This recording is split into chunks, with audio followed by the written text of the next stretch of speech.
Hey, what's up, guys? This is Tom, the Action Accountant. Today we're going to take a look at why Viacom crashed earlier this week. Let's dive in.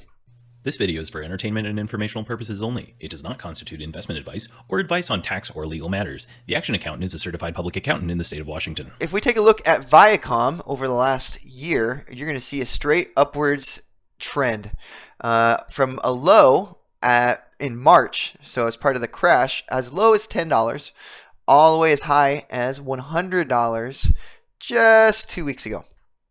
Now, as you can see on my screen, we're trading at $44.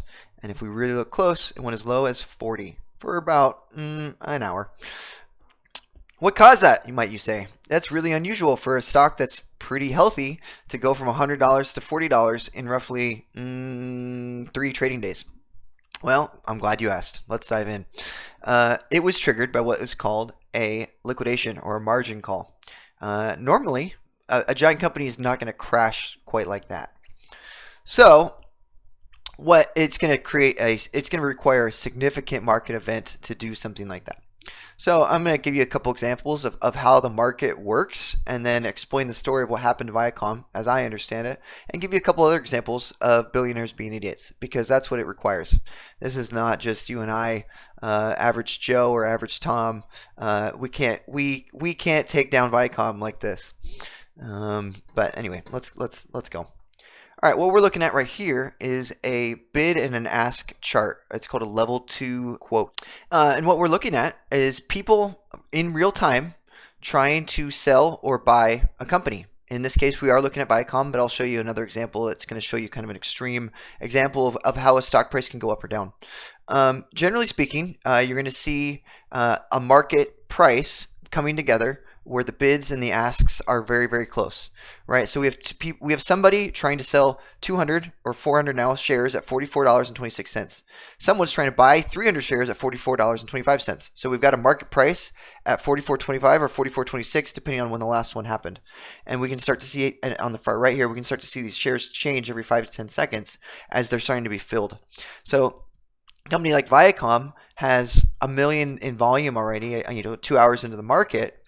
And it's very close, right? The price of the share, the market price, is going up and down as people are buying and selling. No problem. Obviously, over time, you're going to see the price of a company go up and down a few percentage points throughout a day as more buyers or more sellers come in, and that's what you're going to see. So, for example, someone's trying to sell 1,100 shares. Now, those already went.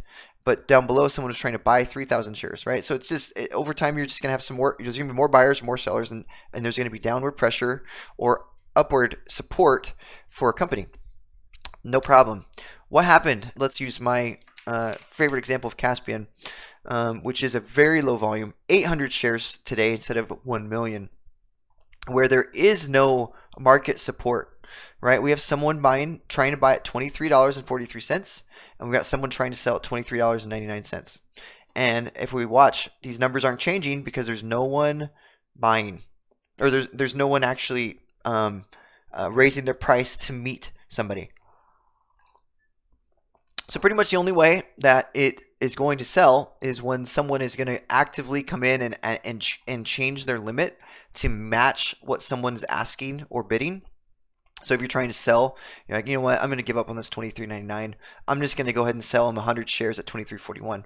Or if you're on Robinhood, it defaults to a market order, and when you swipe up, it's just going to automatically fulfill it based on the closest person, and that can drive the price up. So if someone, for example, wanted to come buy 500 shares of Caspian right now, and they swiped up on Robinhood, it would buy 100 shares at $23.98, 100 shares at $23.99, 100 shares at $24.35, 100 shares at $25.06, and then 100 more shares at $25.22.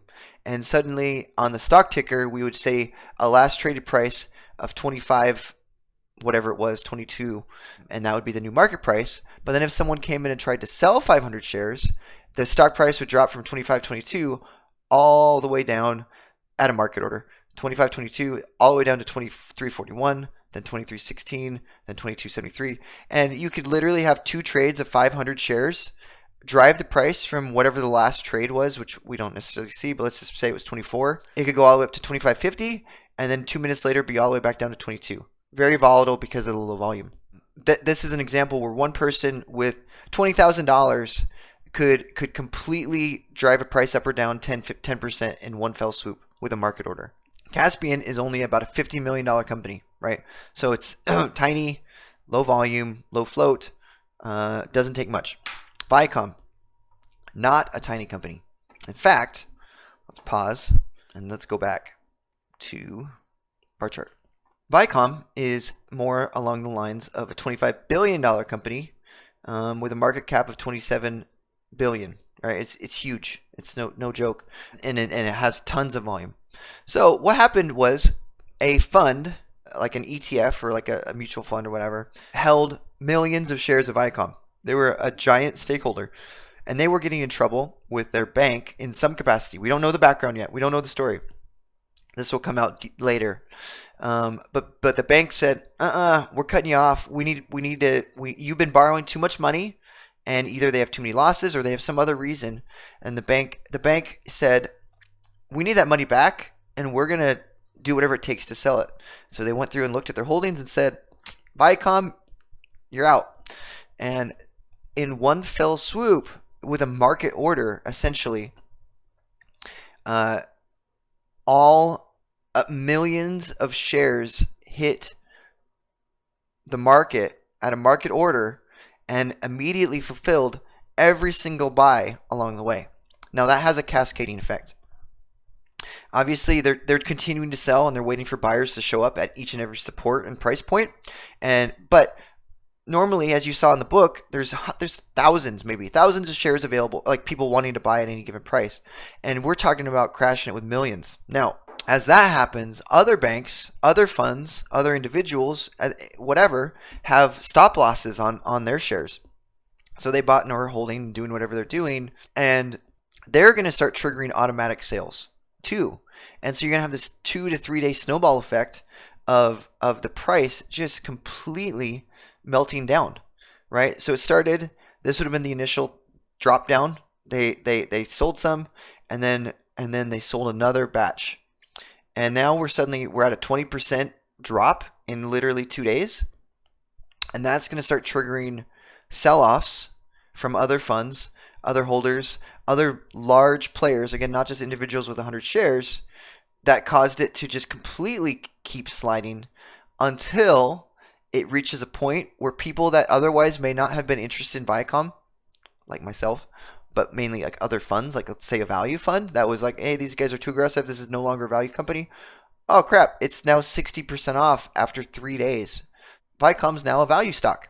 And now suddenly millions of dollars were able to pour in, and it was able to find support at $44, which is where it's currently sitting. Now, without going into too much excitement here, it's in theory, if it really does find decent support and start to ride back up, you're going to see over the period of time that it's going to start floating back up to its former support points. So we have one right here at 70. We have one right here at 80, and we have some more maybe here at 90. So I'm not, now without saying it's going to do that, the theory that people are buying is, gee, it looks like it went up to and consolidated at 70, consolidated at 80, and was trying to run to 100. This is a $100 company stock. There's nothing inherently wrong with its financials. It literally just got liquidated, having nothing to do with the company itself. Didn't have bad earnings, didn't cancel its dividend, nothing. It just got wiped out, so people are buying it on sale. That's where we're at. So now let's talk about story time. This is it, dude. This is one of my favorite stories of all time.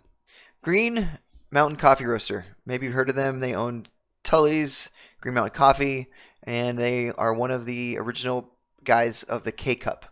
That's what made them famous. So jumping back to Viacom real quick. This kind of event only happens a few times a decade. Very small, insane when it happens, and it's all right. But this one was one of the more meaningful ones because this was, again, a billionaire being an idiot, not a fund kind of getting liquidated. This is interesting. So Green Mountain Coffee Roasters were killing it back in the late 2000s, right? The K cups were blowing up. Keurig hadn't bought them yet, or they hadn't bought Keurig yet, and they were an alternative to Starbucks, and they were just killing it, bringing coffee to everybody. And the stock was just on a tear. It was like $1 stock, and it was up to 30 in the previous couple of years, and everyone that was involved was making money. It was just great. And the founder and chairman, the owner, like the guy that started the whole company, was hanging out, doing his stuff, being a guy, until one day he had a margin call.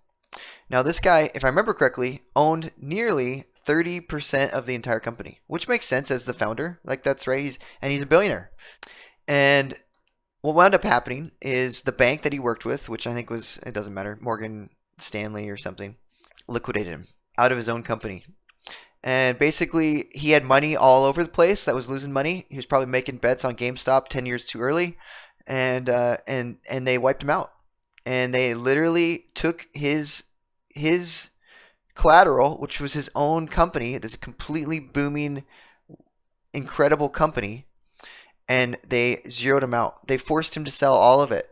And the price of the stock went from 30 something to 12 something overnight, just instantaneously, because they didn't have enough volume at the time either. They were kind of they weren't micro, but they weren't a major billion-dollar company. And I watched it going, what is going on? And sure enough, right, there was nothing wrong with the company. The guy was just a complete moron. And sure enough, within a couple months, the stock was right back where it was, because people that had been wanting to buy into the company finally did, and it ran back up. But the guy paid the price. I mean, he got fired. He basically wiped out a ton of profit for his shareholders, which is his entire job is to protect his shareholders, and he categorically did not do that. So that's kind of the end. People bought in; they were able to make some money, and this guy pretty much lost everything along the way. So it's really interesting. It doesn't happen all the time. This isn't a daily occurrence. It's not even an annual occurrence. But whenever you see something like this, if it's actually a decent company, and I would say Viacom CBS is a decent company. It's healthy. It's got a dividend. It's you know what you're getting. They're not doing anything crazy. It's an okay buy, right? You're buying it buying the support, and you are getting something at a discount, which is the Warren Buffett dream. I think that's all for today. I'm excited to announce the launch of theactionaccountant.com, and everything's kind of all in one spot. You can sign up for my weekly portfolio newsletter there. I don't send you anything else, just a once a week update, kind of information about the stream and information about me. And we'll keep pumping out a video a week.